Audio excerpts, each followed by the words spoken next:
What is going on, guys? Welcome to Gregos TV. This video is all about the Galaxy Z Fold 4. Now, I put a question on my community page asking you guys what you had for questions about this device, and I'm gonna answer them, so let's just dive right in. Our first question comes from Mr. Marcus Duff. Only question I have is, why would anyone buy one? Are you crazy? This is such a fun freaking phone, that's why. It is a delight to play with this phone. The display, the huge display, that's really the only reason, is this huge display. They can play games, videos, social media stuff. It's so much fun. I mean, everything else about it is pretty damn good. Camera's pretty good. People are getting pretty good battery life. Charging is adequate in terms of the speed. It's just a fun device. Jason Hooker says, are you taking the screen protector off? Yes, so first of all, there's no screen protector on this outer display, but on the inside display, there is one. Eventually, I will take it off. It's just the way I roll. I think it feels better without it, and I don't feel like it's offering me a whole lot of protection anyway. Juan Santiago says, good, bad, or average battery life? Honestly, for myself, I would say average. I'm getting about 5 hours of screen on time. I hasn't fully learned all my patterns yet, but I still don't have very high hopes for it in terms of it being that much better. I was getting basically up to 6 hours the first few days, and now it's kind of dropped down to about 5. So not that impressed with it. I know some people are quote unquote getting 8 or 9 hours, 7 hours. I don't get that. Just like on the Galaxy Watch 5, I got 2 days. Some people are getting like 4 or 5 days. I got 2 full days. So battery life, I'd just say is average personally. Greg DiVincenzo says, why do you think foldables are the future unless they bring costs down on the Fold series? It will never happen. I've seen 2 people with flips out in public, but not 1 person with any Fold ever. Well, they will get the cost down. And it's gonna be the candy bar phone of everything eventually. I feel like it will be. And it replaces 2 things. It's a phone, but then it replaces a small tablet, and I think that's why people ultimately want to keep that phone. So once they get the cost down to a beyond, under $1,000 or under $1,500 on the regular for a high-end Fold phone, you're gonna see a lot more people having these phones for sure, and it'll happen within the next 5 years. Gary Gupta says, what is the best Samsung case for the Fold 4 without an S Pen? Man, I've only had a couple of cases.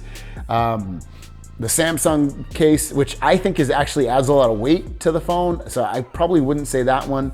And then I have some ring key ones. I'm using a ring key one currently. This one's nice and thin, but doesn't offer a lot of protection.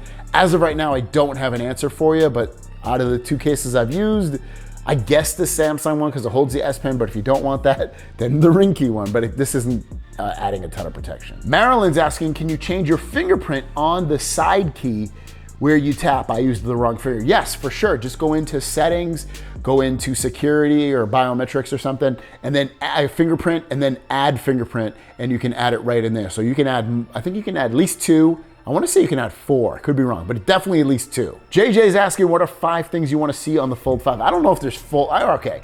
Better battery life, bigger outside display and inside display. Can that be, I guess we'll count that as 2. So we got 3 so far.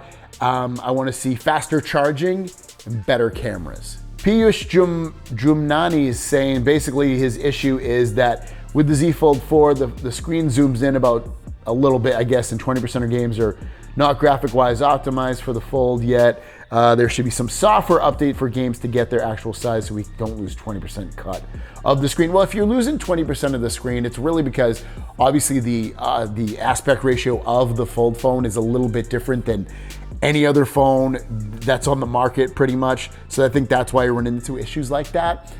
So yeah, unless they make it specifically for the Fold phone, you're probably always gonna have a little bit of that zoom in issue. Tony R6 is saying, is the camera any good? Yes, it's pretty good. Is it miles and miles ahead of the Z Fold 3? Well, I did a video on that, and honestly, I don't think it is that much better. It is better, but not that much better. And then for still photos, I'd rather do it on probably, definitely a Pixel. Video, it's pretty good. Again, it's not amazing. I'd rather do video either on an iPhone or probably an S22 Ultra. Aishan RKO says, do you think I should ditch my iPhone 12 Pro for this? I have a MacBook Pro and iPad Pro. The ecosystem is nice to have, but I only use AirDrop once in a while. I mean, I think it is. I hate to be locked into an ecosystem that I can't get out. That's why I love Google, because at least in Google's ecosystem, it works on computers, Apple stuff, Android stuff, works everywhere. Apple kind of locks their stuff only to Apple. So I would say, yeah, like I say, everybody try the Z Fold 4. You don't like it, just return it. 32 Papa, is the front screen big enough? No, I mean, it's bigger. It seems a little bit bigger. Is it big enough for me personally? No, I still would want it much larger. Ravenwing is saying that now that the front display is wider, we'll be using it more versus the front display on the Z Fold 3. Honestly, probably not. I still use the big display almost 99% of the time. X Snuzzy said, should I get it over the Fold 3? So if you don't have the Fold 3 or the Fold 4, I would say get the Fold 4. If you have the Fold 3, probably not get the Fold 4, but there's a couple of nice upgrades on it, but ultimately it's probably not worth the $800 you're gonna end up paying more. But with that said, if there's something wrong with your Fold 3 or you're sick of it, then get the Fold 4. Intelligence is asking, with the 12L taskbar and navigation buttons on the bottom, do gestures still work? Yes, you can turn gestures on and off in the settings or use the buttons. Mr. Modi says, does the Lovehandle Pro stand you're using support Z4 support, Z Fold 4 wireless charging? Not from what I can see, it blocks it. Gonzalez, I know this is probably a joke question, but can you fold it backwards? No. Michael Sun says, how's the indoor nighttime low light photo quality compared to the iPhone 13 Pro in that area? So I'll just take a photo real quick and then I will post it and you can decide for yourself.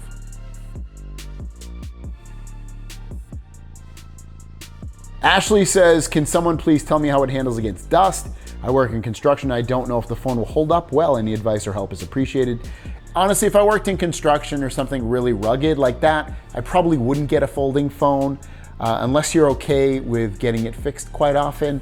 As for dust resistance, it has no dust resistance. Now, if you put it in a case that blocks the ports to protect it against dust, maybe, but you're asking a lot in that way. iNash says, can't wait for the Fold 5 rumors, hopefully more battery, main reason why I didn't bother upgrading from my Fold 3. Yeah, I think Fold 5, I can see it being a bigger phone, hopefully, like in terms of the size of it. Hopefully it can fit a bigger battery, get much better battery life. Again, I know some people are getting really, really good battery life. I'm not one of them. Rasil says, do you think that the new interior Hinge design is durable? Yeah, I think that the Hinge, it feels much tighter than the last one, but I mean, I know it will loosen over time, but so far so good. Andreas is saying that the Hinge is more stiff and feels overall really well built, but also it does not feel snap in and lock into place when unfolding. Basically saying, is this Fold 4, is that normal or is that the new Hinge style? I mean, I think it's a lot more durable than the last one so far.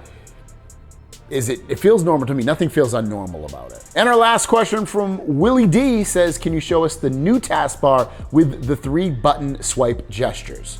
So hopefully you can see this, but I have the buttons turned off. Swiping up will go home. Swipe up will go back. We'll just do that real quick, back. And then swiping up from the left to the right will bring up your recent apps. And when you do something like that and you go into an app, you still have the taskbar at the bottom. So yes, it works fine. There you guys go. Have a great day. Thank you for your questions. And I got some additional video ideas out of that as well. We'll see you guys down the road. Peace.